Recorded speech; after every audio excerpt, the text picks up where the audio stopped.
मनरे भाविले आज ये झीटी खुशी हेब ना दुख प्रकाश कर एते दिन पर से सरदार कबलू से निज जन्म माटी को फेरी बोली खुशी रे नाची उठिब ना घरे आसी बापा को न पाई आखिर लुह गढ़ेब जो बापा को सुस्थ करने से एते किछि त्याग कला परिवार मुहरे हस फुटेबा निजे बंधा पड़ा भाविथिला मो बापा मते निश्चय फेराई नेबे सही आशारे सेठी से निश्चित होई बसिथिला नाना प्रकार अत्याचार सही सुधा मनरे दंभ आस्था और विश्वास भरोसा नहीं बापा को बाट को चाही बसिथिला झियो आ तार से आशा मध्य पूर्ण हैला शेषरे से सरदार कबलरू मुकुलिला झियो आ ता बापा ही ताकू सुदूर तेलंगाना रु फेरे आनिले हेले जीवंत अवस्था नुहे मृत अवस्था 50,000 टंका जोगाड़ करी जेतेबेले देबा परे से सरदार झियो को देबनी बोली सीधा सीधा कही कि मोर आहुरी 30,000 टंका दरकार से कथा बाबा को सख्त आघात देथिला एते टंका कोठु आनिबे बोली दिन राति चिंतारे पड़ जाइथिले बापा आ सेही चिंतारे ही सबो दिन पई आंखि बुझिदेले हेले मृत्यु परे भी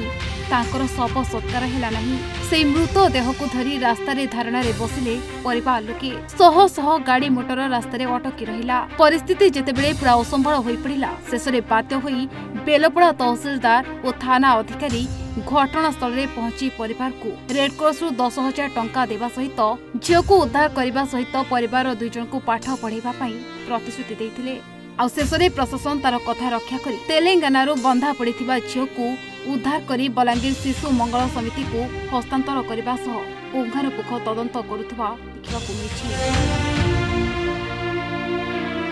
बन पड़ीला से गान इटा इटपिटा ने से मालिक छाणी देवला रिस्क ओवर कराला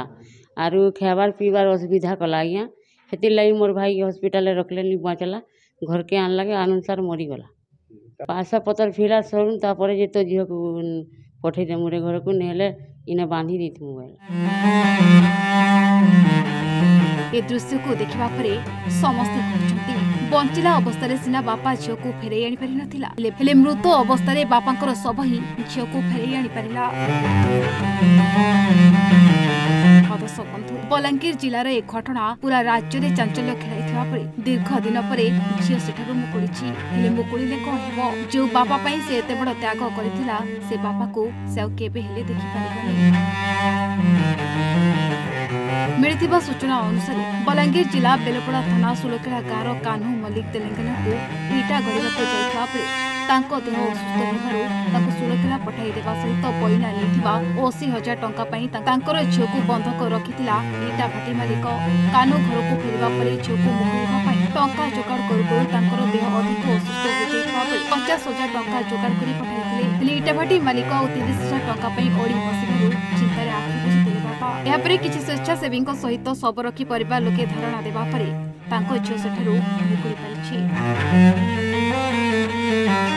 देखुन आज तो बेलपड़ा थाना वाले आसिक आम सामने प्रोड्यूस करिछन आमे छुआ के काउंसलिंग करूथलु इनक्वारी करूथलु इनक्वारी रु किछि तथ्य बाहरीचे जेनटा कि घटना हेचे आमको सत बोली लागुचे तथापि भी ई घटना उपरे आमे आहुरी